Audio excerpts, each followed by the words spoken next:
She's got a lot of things on her mind to talk about now. She's taking care of her voice, so you know that she's not gonna shout now.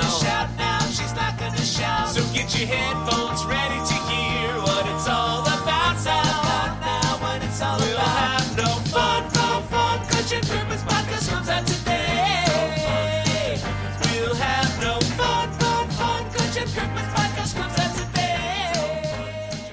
No Fun, the Jen Kirkman podcast, season 10, episode 13, coming to you on the last Thursday of June. I don't know why I'm saying that like that is at all significant.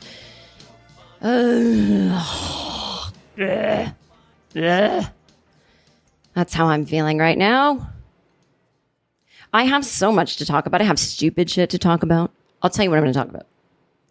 Y'all remember my weirdo neighbor from my apartment in Los Angeles? The guy across the hall that I couldn't tell what was his problem, but he kept banging on my door all the time trying to hang out. And we were the first two people to live in the building. And I was like, why? Why is there always a weirdo within 500 feet of me? And my building manager said, oh, well, he got hit in the head with a bulldozer. He's harmless. And I was like, I can't. Can you please tell him to not bang on women's doors? Sorry, he got hit in the head with a bulldozer. Well, I've got another one of those living right next door to me in my place in Brooklyn. We'll talk about that on this episode. I got some, to relieve us from the craziness of the world, mildly funny story about my having to set a boundary with a neighbor. As usual, I'm a fool about it.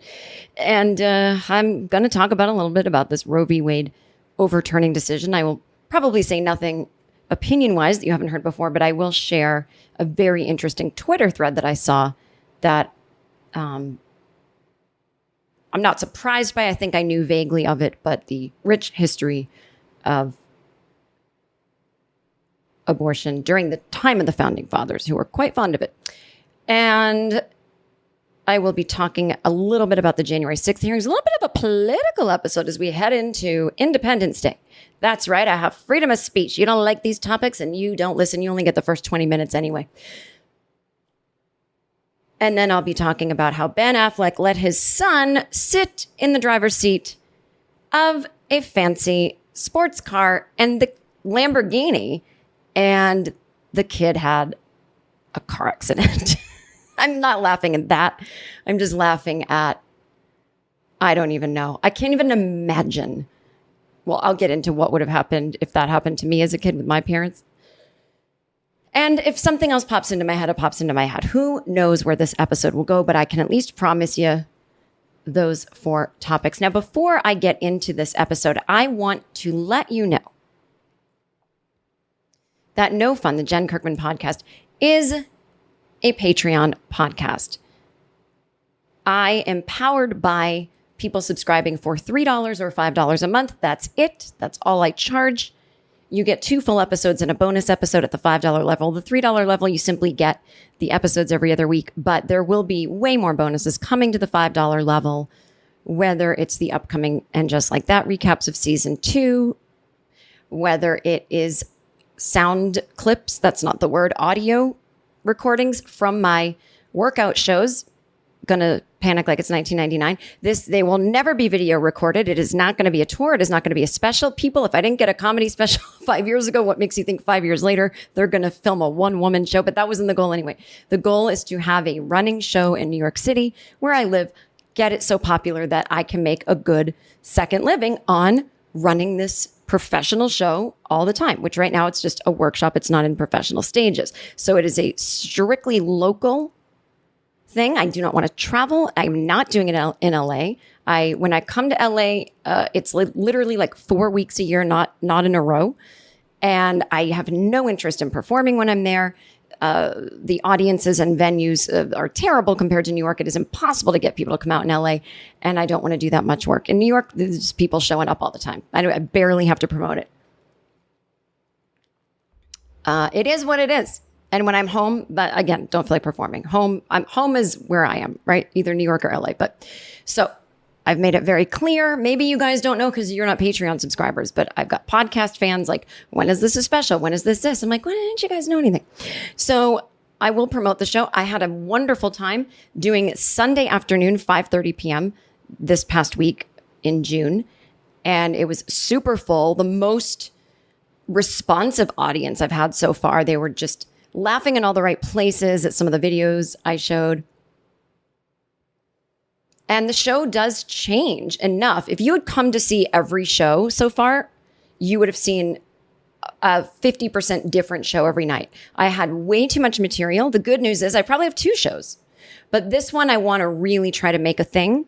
And the other ones, maybe there's stories I could read. I do think there's a second show somewhere brewing that's like really dumb mistakes I've made in show business, all the way from when I was a little kid doing things that weren't exactly show business, but they were what I thought was going to get me famous. And then all the way up to when I had a career, really dumb things I did, and celebrity encounters and things like that. But there was a world where that was sort of part of this show, which is about panic in 1999 and a fear of flying. But I realized, yes, those stories, there's a world where they do fit in, but I've got to really it's so hard when you're writing and you have, it's very rare that you have a bunch of good material, and it's very hard to take the good material and say, I know this would get a good response tonight. It would get a lot of laughs. It would get a lot of people on the edge of their seat really listening. It would get a lot of response that you do when there's some pathos involved, like just people were like, that kind of thing. But this really doesn't go with the show. I got to put it aside and then work on material that's not quite there yet. Things that are not fully written out. But the audiences have been fantastic, and just a lot of people that have never seen me perform before, even though I've been performing in New York City for the past 25 years, sometimes more than 10, 15 times a year. But it's just sometimes schedules don't line up. There's millions of people here. And some people they were so young when they first became fans of me that now they're old enough to go out. That's always blowing my mind, is that I used to watch you in Chelsea Lately. I was 8, but now I'm 21. It's like, what? I was an adult the whole time. How am I not in a nursing home already? And that's been great. So there's just, there's always just little pockets of new people. Or they just moved to New York, or they've just become old enough to go out, or they just learned how to join a mailing list. I don't know. But I'm just always so happy to perform in New York. And so if you want to come see my next 6 shows, they're in July and August. And the July shows, there are a lot of Sunday at 5:30. Now that's super fun because you can come. The doors open at 5. You can get a little drink at the bar. You can listen to a really cool playlist full of 80s songs that are vaguely about nuclear war. And then you can watch the show. You'll be out by 7. And you can go on with your life. You can go upstairs and order food. You can go down the street to any restaurant. The sun is still out. You've got your whole night ahead of you. What a way to combat the Sunday scaries is by coming to my show on some Sunday in July. And there's other nights. There's like weeknights at 7:30. But all link in the show notes, or go to jenkirkman.com and click live.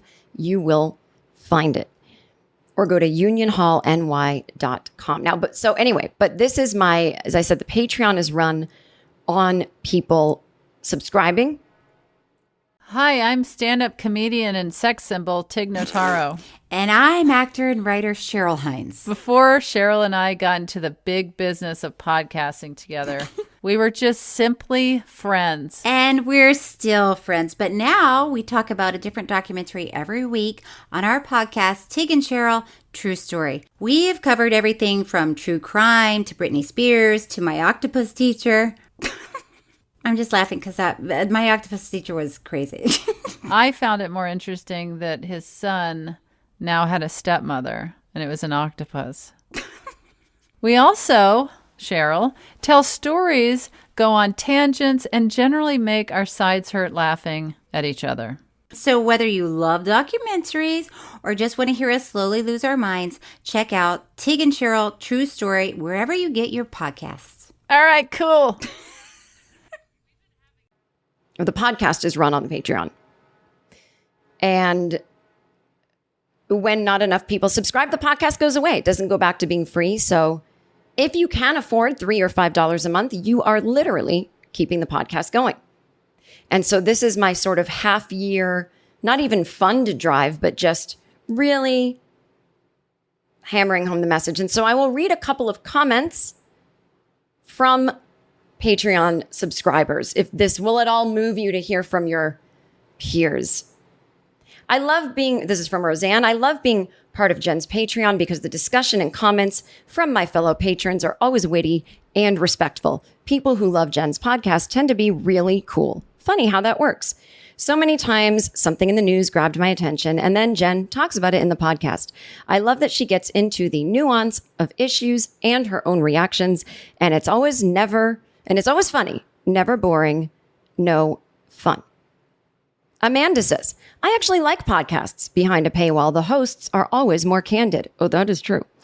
Jen's reactions, I name names, people. Jen's reactions and thoughts are incredibly insightful. Fuck those people who support her but don't pay. They are no better than those people who think they don't have to pay artists because they gain so much from publicity. Amanda's coming in hot on that one.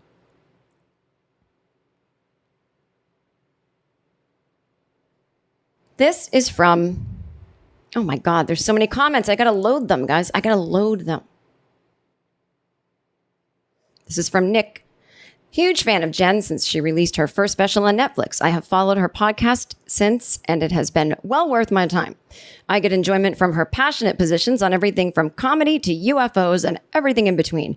I wish more people would listen and find excitement in someone who is honest and doesn't really dwell in the world of BS except to criticize it. Jason says, I have been listening to this pod for many years, and it is essential listening at this point. I don't know what I'd do without Jen's thoughts and opinions about the world. Truly, she brings such an interesting perspective that I think is beneficial to hear, and it informs me of issues that I had blind spots in. And on top of it all, it's typically hilarious too and just fun to listen to. I can't tell you how many podcasts I've tried to get into and simply can't because it's not engaging in the slightest. Jen has that specific it factor when it comes to podcasting. It's also a lifesaver when I'm bored at work. She's the person I'd rather be talking to instead of most people at my job. So in a way, this pod feels like I'm having an interesting conversation, even though I don't get a single word in. She's also a gay icon and a fabulous corporate whore rich bitch. I wish I was a gay icon. I don't think I am though. I feel like I have like 2 gay fans. All right. Well, there you go. So you can join the fun, patreon.com/jenkirkman. Go to the link in the show notes. All right. Before I get all political on you asses, let's just start. Let's just ease into the pod. You know, this is like the first time I've spoken today. It's not even early. It's just that I've been head down working quietly all day. So let me ramp up to the important things, but not that this isn't important. Ben Affleck's 10-year-old son, Samuel, dings a Lamborghini in Los Angeles. Big news. Okay, so Ben's young son got behind the wheel of a yellow Lamborghini on Sunday, and he smacked the pricey sports car into another vehicle when he accidentally went in reverse. So clearly, the brakes weren't on. The parking brake wasn't on. And, well, not the brakes were on, but the parking brake wasn't on. And the car was clearly... Why can't I have a car? I've been driving for 50,000 years. Why can't I? Car was on. The key was in the ignition. The car was on. What am I trying to say? What? You're screaming. I know you're screaming at the podcast player right now. You're screaming at your transistor radios. It's called this. By the time this posts, I'll have figured it out so you don't have to leave a comment. Anyway, but it's clear that there were no precautions being taken. It wasn't in park. It was in some kind of drive. It was in some kind of reverse with maybe a foot on the brake. Not cool, Ben. Not cool. So Affleck and his fiancée, Jennifer Lopez, I keep forgetting they're engaged. This is really, with all the craziness going on in the world, they really didn't get their proper respect. I mean, you had in celebrity news, I just feel like we were so overcome with Will Smith slapping Chris Rock, but then, there was no more room for any other celebrity news because there was like real life news, right? The January 6th committee hearings were starting. We knew that the Supreme Court opinion on Roe had been leaked. And all this was going on. COVID is still raging. We've got surges. We've got new variants. And nobody has time for the greatest Gen X reconciliation of all time. J-Lo and Ben. Bennifer, people. Bennifer. Do you understand? When we actually, when it's beyond walking into Urban Outfitters and seeing everything just as it was in the 90s, and for a minute, if you're my age, you think, oh my God, I've gone back in time. This is so relaxing. This means that even though I don't have my apartment apparently and aren't a grown-up, there's part of me that is enjoying the fact that if I really did go back in time, I would be going back into my childhood bedroom with my rock and roll posters on the wall, my stereo system, my diary, and my parents paying the bills and cooking for me. Oh my God, that sounds sometimes really nice. Okay. But alas, then I walk outside of an Urban Outfitters and I'm back. I'm back in the future. I'm back in the now. But but just wow, Bennifer, getting back together, it's enough to make you feel like you're back in time. Oh, hey guys, I'm Hallie Kiefer. And I'm Allison Livey. And we have a podcast called Ruined, where every week we crack open a new and different horror movie to feast on the goo inside. Oh, I hate that. And I hate all horror movies. But even though I'll never watch any of them, I always want to know all of the twists and turns. And there's nothing I like more than watching horror movies and then telling Allison about them in gory, disgusting detail. Ugh, no thank you. But also, yes, because this is the perfect podcast for scaredy cats like me. And blood lovers like me. So join us for Ruined and subscribe wherever you get your podcasts. These two people got their shit together at 50. Do you understand? That is a positive message for people that are scared of getting older. They look gorgeous and everyone goes, yeah, they paid for it. Okay. This is the world we live in, though. You pay to look gorgeous and you look gorgeous and not weird. Do you understand how far all the enhancements have come in the world of a little nip, a little tuck here, some body contouring, special diets, trainers, facialists, whatever you're doing, a little surgery, who cares? They look completely natural. So that's what I'm saying. You don't get all negative on me and be like, well, if I paid for it, I'd look good too. Well, why are you mad about that? Yes, if you paid for it, you'd look good. Well, I can't afford it. Okay, well, you can't afford it. But if you could afford it, just know that we are waiting here. Not me. I'm not in the cosmetic surgery business, but there's a whole industry out there that's going to make you look good at 50 if you want. If you don't, age gracefully then and calm down. But don't get all mad at them. Gen X doesn't age well just because they did. I didn't say that. I just said it's inspirational for those of us who are Gen X. If you're approaching your 50s and there's that one that got away, you're like, I don't know, maybe it could work out at the end of the day. Maybe we really did need to just take some time and get it together. Or maybe they've got some attachment style connection that's toxic and they're going to keep finding each other and they're going to hurt each other again. I don't know. But either way, they're having fun right now. They got a kid. They're taking him to car dealerships, putting him in the front seat and he's getting in accidents. I mean, what more do you want out of a relationship? So, I mean, Jen Garner must be like, are you fucking kidding? Can you just not? I don't even have any more words, Ben. Can you just not? I mean, So Affleck let his son, whom he shares with ex-wife Jennifer Garner, I don't know, this sounded weird, jump into the driver's seat of the flashy car. The car, a Lamborghini Urus that rents for a whopping $1,475 a day and cost nearly $250,000 to buy, went into reverse and made contact with a white BMW. Sam Affleck then got out of the car and checked on the two cars according to the footage. Oh, this kid is like a grown man. I mean, I see him getting out of the car. He's got super long blonde hair. He kind of looks like he's in a band or something. Seems like a handsome cutie of a kid. Like just a real cool. You know when you see kids and you're like, why are they so cool? They're 10. Like, why do you look like a surfer that also could be in a band and you're 10? And I'm like a huge dork. I'm not saying I am. I'm inheriting the character. I'm inhabiting the character of a huge dork. So this wasn't a situation where Ben is sitting in the front seat and his little kid is sitting on his lap and the kid, spazzes out and moves.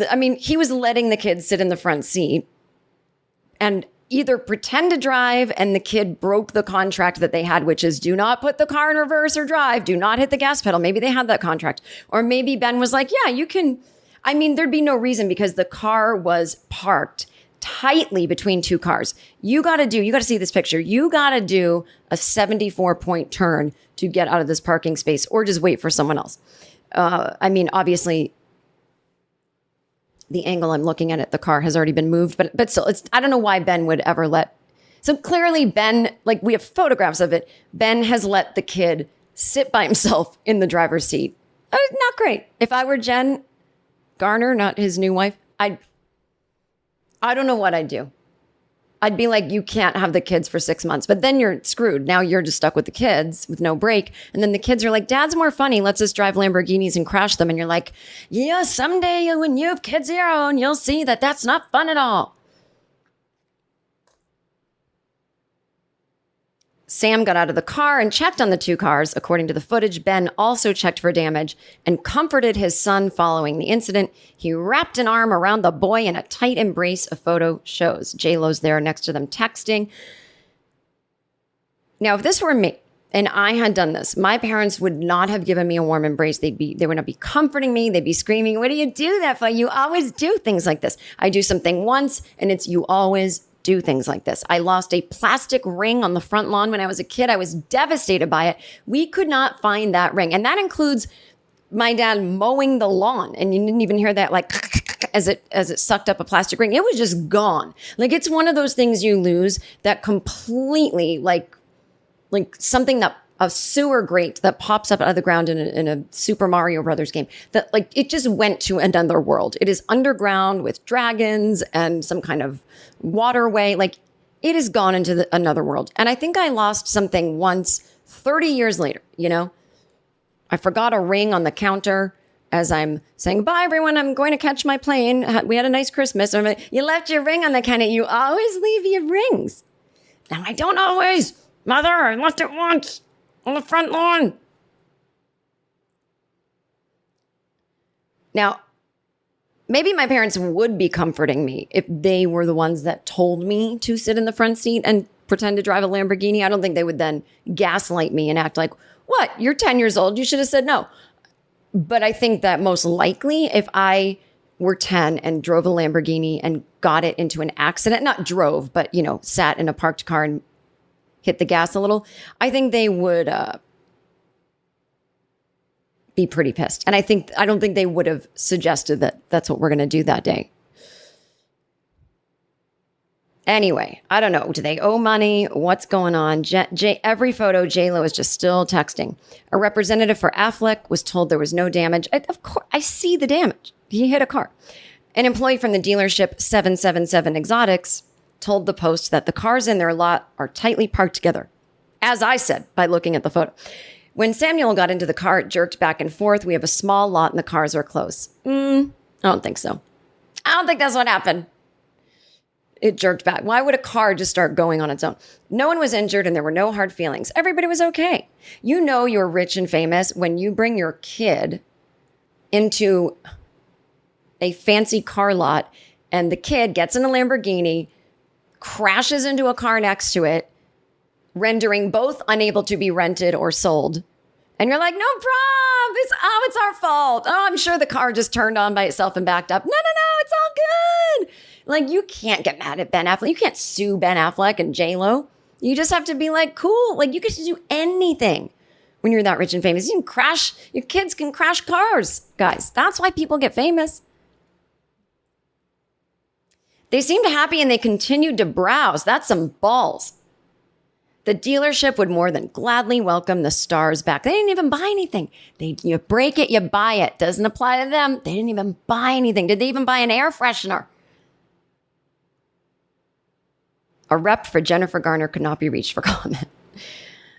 Well, there's your celebrity news. Now, follow me on over to Patreon and we'll get into the real deeper stuff. I'll see you over there.